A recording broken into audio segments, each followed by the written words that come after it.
Hi, welcome back to my YouTube channel Rahman's health and biology hub. ఈరోజు నేను విజయవాడ దగ్గర ఉన్నటువంటి ప్రకాశం బ్యారేజ్ దగ్గర ఉన్నాను. ఈ ప్రకాశం బ్యారేజ్ ముఖద్వారం దగ్గర ఉన్నాను. ఈరోజు మనం ప్రకాశం బ్యారేజ్ యొక్క పూర్వ చరిత్ర ఏంటి, ప్రకాశం బ్యారేజ్ని ఎవరు నిర్మించారు, అసలు దీనివల్ల ఉపయోగం ఏంటి, ఈ ప్రకాశం యొక్క విశేషాలు ఏంటి అనేది తెలుసుకోవటానికి నేను ఈ వీడియో చేస్తున్నాను. సో ఎవరైనా నా వీడియో చూసిన వాళ్ళు ఇప్పటి వరకు సబ్స్క్రైబ్ చేయకపోతే నా వీడియోని సబ్స్క్రైబ్ చేయండి, లైక్ చేయండి, షేర్ చేయండి. మనం ఈ వీడియోలో ఇప్పుడు నేను ప్రకాశం బ్యారేజ్ గురించి మీకు కొన్ని విషయాలు చెప్తాను. ఇప్పుడు మన ఎదురుగా ప్రకాశం బ్యారేజ్ కనపడుతుంది. అంటే ఇది ప్రకాశం బ్యారేజ్ అంటే ఇది మన కృష్ణా జిల్లాకి ముఖద్వారము. దీని యొక్క చాలా చరిత్ర ఉంది. ఇది ముఖ్యంగా కృష్ణా నది మీద కట్టినటువంటి రెండో ఆనకట్ట. కృష్ణమ్మ పరవళ్ళు తొక్కటం మనం చాలా మంచి ఆహ్లాదకరమైనటువంటి వాతావరణంలో ప్రకాశం బ్యారేజ్ నిండా వాటరు, అలాగే పక్షులు, చేపలు, ఇలాగా కృష్ణమ్మ పరవళ్ళు తొక్కటం మంచి వాతావరణం, ఆహ్లాదకరమైన వాతావరణం ఉంది. ఇలాంటి మంచి వాతావరణంలో ఇప్పుడు దీని గురించి అంటే ప్రధానంగా ఇప్పుడు కృష్ణానది మీద ఈ ప్రకాశం బ్యారేజ్ కట్టడానికి ముందే మనం ఇదైతే దీని చరిత్ర తర్వాత చెప్తాను. కానీ మనం దీనికంటే పూర్వంగా ఈ ప్రకాశం బ్యారేజీ కంటే ముందు మనకు ఈ కృష్ణానది మీద ముఖ్యంగా అటువైపు ఎడమగట్టు వైపున మన కనకదుర్గమ్మ సన్నిధి, కుడివైపు సీతానగరం మధ్యలో పూర్వము ఇదే ప్లేస్లో కొంచెం దిగువగా ఒక ఆనకట్ట ఉండేది. దాన్ని కృష్ణా బ్యారేజ్ అనేవాళ్ళం. అసలు ఎందుకు ఇది కట్టడం జరిగింది అని మనం ఒకసారి పరిశీలిస్తే, మనం పూర్వకాలంలో అంటే 1832-33 సంవత్సరాల్లో మన ఆంధ్ర రాష్ట్రంలో ముఖ్యంగా గుంటూరు, కృష్ణా జిల్లాలకి తీవ్రమైన కరువు వచ్చింది. మనం దాన్ని డొక్కల కరువు అని, నందన కరువు అని, గుంటూరు కరువు అని ఇలా చెప్పుకుంటూ ఉంటాము. అయితే ఆ కరువులో ఏమైందంటే మన దాదాపుగా గుంటూరు, కృష్ణా జిల్లాలో 40% మంది ప్రజలు కరువు బారిన పడి చాలామంది చనిపోవటం జరిగింది. ఇంత వర్షాలు లేక చాలా మంది చనిపోయారు. అయినప్పటికీ ఆ కరువు రోజుల్లోనే ఈ కృష్ణానది ఎండిపోకుండా నిత్య జీవనదిలాగా ప్రవహించడం జరిగింది. కానీ పక్కనే కృష్ణానది ఉన్నప్పటికీ మనకి వ్యవసాయం కానీ తాగునీటి కానీ అల్లాడి చాలామంది చనిపోవడం జరిగింది. అప్పుడు ఈ ఒక ఆలోచన వచ్చింది. ఏమని, మనం కృష్ణానది ఇంత జీవనదిగా ప్రవహిస్తున్నప్పటికీ ఆ నీటిని మనం వాడుకోలేకపోతున్నాం అనే ఆలోచన అప్పటి బ్రిటిష్ గవర్నమెంట్కి రావటం జరిగింది. అందులో భాగంగానే మొట్టమొదటిసారిగా 1798 సంవత్సరంలో దీన్ని ఇక్కడ ఒక ఆనకట్ట నిర్మించాలనే ప్రతిపాదన చేయడం జరిగింది. అదే దీన్ని మొట్టమొదట చేసింది ఎవరంటే బకెల్ అనేటువంటి ఒక బ్రిటిష్ దొర 1798 సంవత్సరంలో అతను ఆలోచన చేశాడు. కానీ అది కార్యరూపం దాల్చలేదు. కొన్ని సంవత్సరాలు బకెల్ అనేటువంటి ఒక బ్రిటిష్ దొర 1798 సంవత్సరంలో అతను ఆలోచన చేశాడు. కానీ అది కార్యరూపం దాల్చలేదు. కొన్ని సంవత్సరాల తర్వాత 1838 నుంచి 1841 ఈ 2 సంవత్సరాల్లో మళ్ళీ దీన్ని రివ్యూ చేయడం జరిగింది. ఎవరంటే దానికి 1838, 1841 సంవత్సరాల్లో కెప్టెన్ బెస్ట్ మరియు కెప్టెన్ లేక్ వాళ్ళు కూడా బ్రిటిష్ ఇండియా కంపెనీలో పనిచేసేటువంటి దొరలే. వాళ్ళు ఏం చేశారంటే ఇక్కడ ఆనకట్ట కట్టాలనేటువంటి ప్రతిపాదనను మళ్ళీ ముందుకు తీసుకొచ్చారు. కానీ ఆ తర్వాత అది కొంతకాలం తర్వాత 1850 సంవత్సరంలో మనకి తెలుసు కదా, మన తెలుగువాడు అంటే మనకి సుపరిచితుడు కాటన్ దొర అని, మనం ధవళేశ్వరం ఆనకట్టని కట్టినటువంటి కాటన్ దొర అంటాం కదా, కాటన్ సార్ ఆర్థర్ కాటన్, ఆయన దగ్గరికి చేరిందనమాట ఈ ప్రపోజల్. ఏమని, ఇక్కడ ఒక కృష్ణానది మీద ఆనకట్ట కట్టాలనే ప్రపోజల్ ఆయన దగ్గర చేరింది. అప్పుడు ఆయన ఈస్ట్ ఇండియా కంపెనీలో జల సంఘానికి అధ్యక్షుడుగా ఉన్నాడనమాట. ఆయన పరిశీలించి దీని మీద ఆనకట్ట కట్టాలనే ప్రతిపాదన దానికి ఆయన అప్రూవ్ చేయడం జరిగింది. Hi, welcome back to my YouTube channel Rahman's health and biology hub. నేను ఇప్పుడు ప్రకాశం బ్యారేజ్ని మనం డిస్కస్ చేస్తున్నాం కదా, అందులో భాగంగా ఇవాళ సండే కాబట్టి ఇక్కడ సండే స్పెషాలిటీ ఏంటంటే మనం కృష్ణానది ఒడ్డున దొరికినటువంటి చేపలు, ముఖ్యంగా కృష్ణానదిలో దొరికిన చేపల్ని వీళ్ళు పడుతున్నారు. ఇవి చాలా ఆరోగ్యకరమైనవి. ఎందుకంటే కూడా మనం చెరువుల్లో ఆక్సిజన్ అంటే బయట ఆటోలో తీసుకొచ్చి చెరువులో పట్టిన వాటికంటే కూడా మన కృష్ణా నదిలో పట్టినటువంటి చేపలు చాలా ఆరోగ్యంగా అవి తినటం వల్ల మనకి ఒమేగా 3 ఫ్యాటీ యాసిడ్స్ కూడా బాగా వస్తాయి కాబట్టి మనం అమ్మ ఈ చేపలు ఏం చేపలమ్మా ఇది ఏంటది ఇది మోస ఏటి మోస ఇది ఓకేనమ్మా బాగుంటుందమ్మా ఇది ఎంతమ్మా కిలో ఎంత ఇది కేజీ 180 ఓకే ఇంకేం చేపలు ఉన్నాయమ్మా మీ దగ్గర ఇది బొచ్చ ఇది ఎంతమ్మా కేజీ ఇది 220 రూపాయలు బొచ్చలు ఇంకమ్మా మోసలు బొచ్చలు ఎర్ర నీళ్ళకి అంటే కొత్త నీళ్ళు వచ్చినప్పుడు కృష్ణా నదిలో కొత్త నీళ్ళు వచ్చినప్పుడు గేట్లు ఎత్తున్నప్పుడు పడతాయి చూసారా మనకి ఇక్కడ మంచి మంచి మీరు ఎవరైనా సరే నిజంగా ఇక్కడ ఆదివారం ఇక్కడ కృష్ణా నది ఒడ్డునే ఇక్కడ అయితే వీళ్ళు వెంటనే ఇక్కడ కృష్ణా నదిలో అమ్మా మీరు వలేసి పడతారా లేకపోతే మామూలుగా పుట్టిలో వెళ్తారా మీరు కొంటారు కొని అమ్ముతారు కాబట్టి ఇలాంటి చేపలు తినటం వల్ల చాలా ఆరోగ్యము మనకి ఎందుకంటే ఒమేగా 3 ఫ్యాటీ యాసిడ్స్ ఈ చేపలన్నీ ఉంటాయి కాబట్టి ఇక్కడ ఆదివారం పూట మంచి వాతావరణంలో ఆహ్లాదకరమైన వాతావరణంలో మనకి ఒక చిన్న ఫిష్ మార్కెట్ ఇంతకుముందు చాలా తక్కువ ఉండేవి అయితే ఇప్పుడు మాత్రం బాగా పెరిగిపోయినాయి అందరూ కూడా వచ్చి డిమాండ్ గా బాగా కొంటున్నారు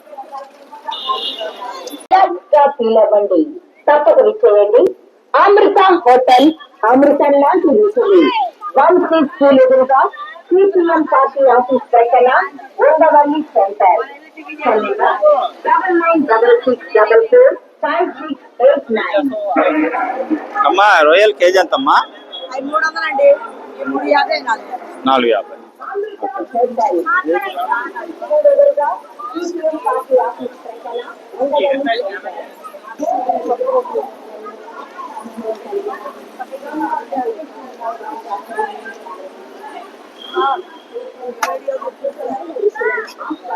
అమ్మా ఎంతమ్మా కేజీ రొయ్యలు 300 350 400 ఓకే పీతలు 300 పీతలు 300 కేజీ చేపలు 250కి ఇస్తాం ఇవేం చేపలమ్మా ఇది చందవాలండి చందవోలా మెత్తళ్ళు ఇది మెత్తళ్ళు ఇవే రొయ్యలు అమ్మా మీరు ఎంతకాలం నుంచి ఉంటున్నారు ఇక్కడ ఈ పనిలో ఇక్కడ నుంచి చేస్తున్నారు 35 సంవత్సరాలు 35 సంవత్సరాలుగా ఇక్కడే చేస్తున్నారు ఓకే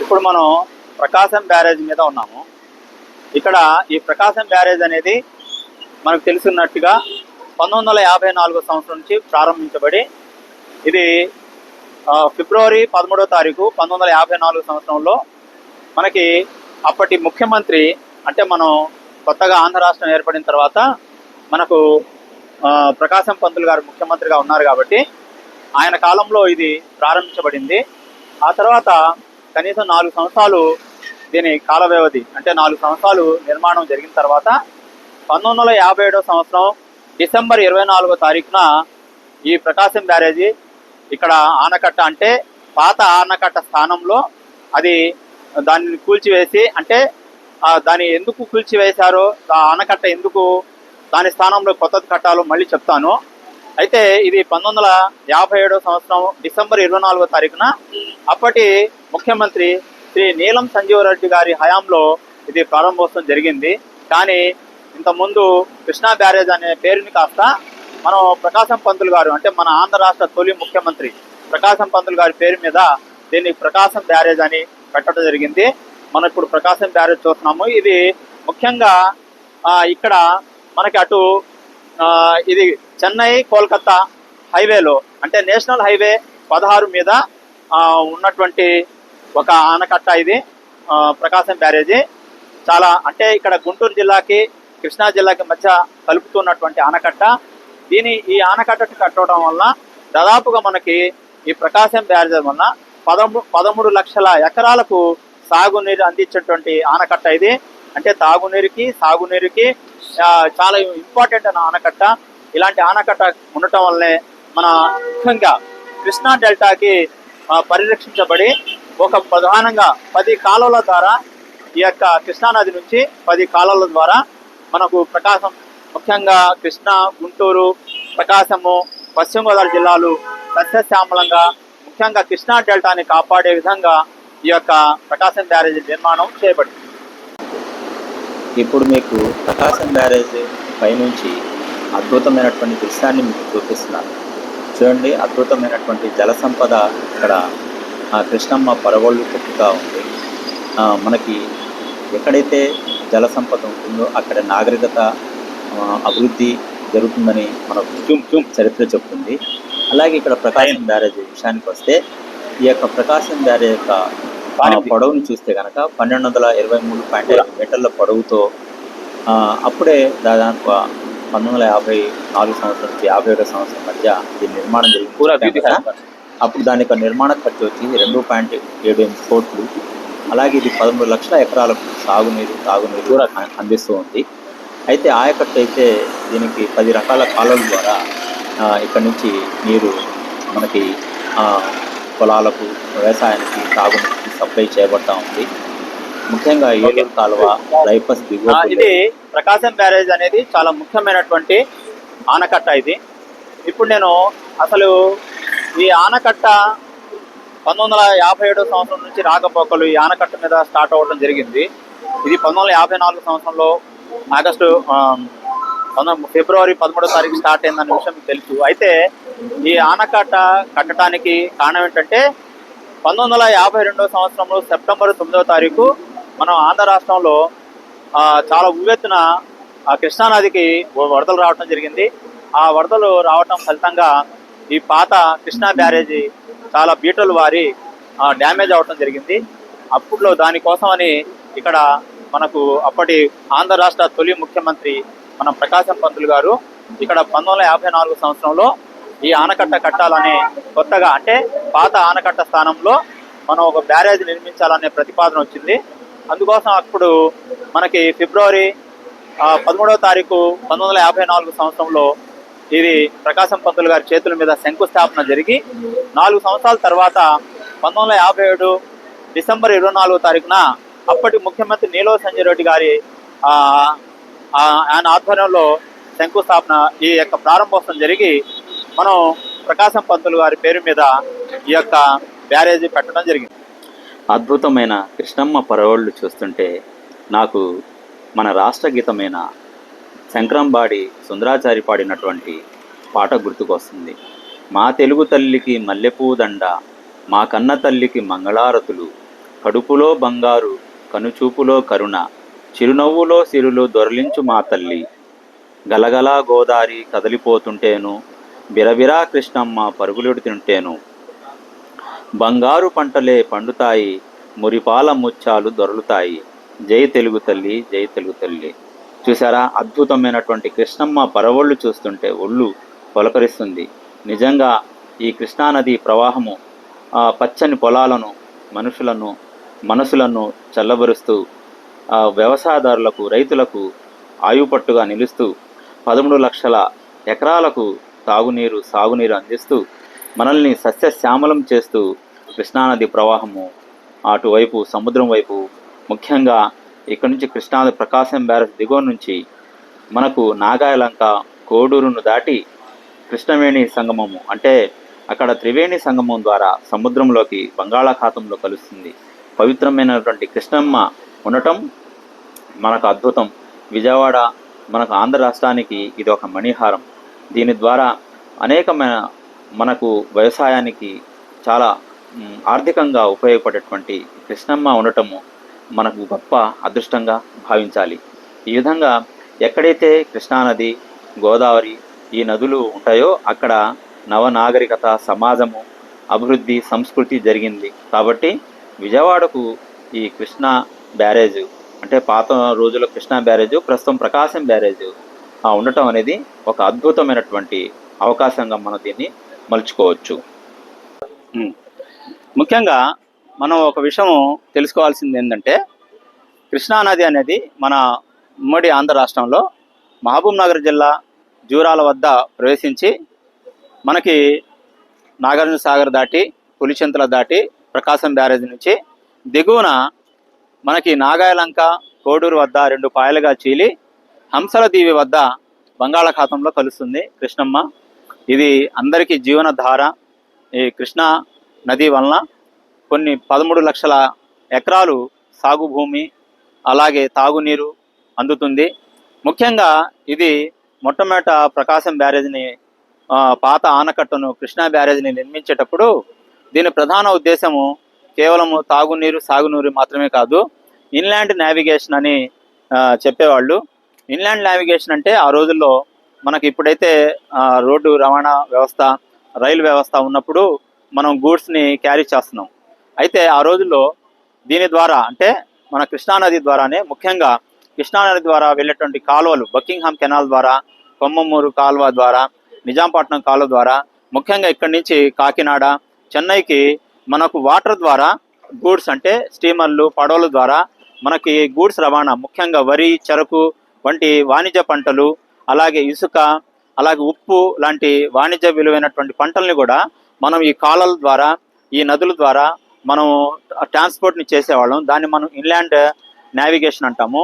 అయితే కాలక్రమేణా మనకి ఈ ట్రాన్స్పోర్ట్ ఫెసిలిటీస్, ట్రైన్ సిస్టము, అలాగే బస్సులు, రవాణా వ్యవస్థ పెరిగిన తర్వాత దాన్ని మర్చిపోయాము. ప్లస్ కాలువలు కూడా పూడికతో ఏర్పడటం ద్వారా కూడా ఇన్లాండ్ నావిగేషన్ జరగట్లేదు. ఇప్పుడు మనం కృష్ణానదికి కనకదుర్గమ్మ పాదాల చెంత ఉన్నటువంటి పొన్నమి ఘాట్ దగ్గర ఉన్నాము. చూడండి ఎంత మంచిగా ఉందో ఇక్కడ. ఎవరైనా సరే విజయవాడ వద్దామని అనుకున్న వాళ్ళు మన ప్రకాశం బ్యారేజ్ని, కృష్ణమ్మని అలాగా కనకదుర్గమ్మని, అలాగే ఇక్కడ అనేక ప్లేసెస్ ఉన్నాయి. మొగల్రాజుపురం గుహలు ఉన్నాయి, కాబట్టి పార్కులు ఉన్నాయి, గాంధీ పార్క్ ఉంది. కాబట్టి ఇలాంటి విజయవాడలో చాలా చరిత్ర ప్రసిద్ధి పొందినటువంటి మంచి ప్లేసెస్ ఉన్నాయి. ముఖ్యంగా మనం ఇక్కడ నుంచి చూస్తే దూరంగా చూడండి, ఈ బోట్ల ద్వారా మనం వెళ్ళేసి భవానీ ఐలాండ్ కనుక వెళ్తే అక్కడ లోపల చాలా మంచి మంచి రిక్రియేషన్ సంబంధించినవి, అలాగే మ్యాంగ్రూవ్స్ అంటాం చూసారా, అంటే మడాడోలు సంబంధించినవి కూడా, అంటే చుట్టూ నీళ్లు ఉండి మధ్యలో అడవిలాగా ఒక దీవి ఏర్పడింది. దాన్ని భవానీ ఐలాండ్ అంటాము. మనం నెక్స్ట్ వీడియోలో ఈ భవానీ ఐలాండ్ గురించి నేను డీటెయిల్గా వీడియో చేస్తాను. కాబట్టి ఫ్రెండ్స్, నా వీడియోని ఎవరైనా ఇప్పటివరకు సబ్స్క్రైబ్ చేయకపోతే సబ్స్క్రైబ్ చేయండి, కామెంట్ చేయండి, లైక్ చేయండి. ముఖ్యంగా మనకి చూడండి ఇంత మంచి వాతావరణంలో ఇక్కడ అన్నీ కూడా ఇక్కడ నుంచి పడవల ద్వారా మనకి భవానీ ఐలాండ్ చేరుకోవటం, ఇక్కడ సహజ సిద్ధంగా కృష్ణమ్మ పరవళ్ళు తొక్కుతుంది ఈ రోజైతే. అలాగే పక్కన ఇంద్రకీలాది, అటువైపు సీతానగరము, మధ్యలో కృష్ణమ్మ. ఇదొక వరప్రసాదం అన్నమాట మనకు రైతులకి, ముఖ్యంగా డెల్టా ప్రాంతం ప్రజలకి, ముఖ్యంగా వరికి, చెరుకు, ముఖ్యమైనటువంటి వాణిజ్య పంటలు పండటానికి 13 లక్షల హెక్టార్ల నీటిని అందించే కృష్ణమ్మ చెంతన మనం ఉన్నాము.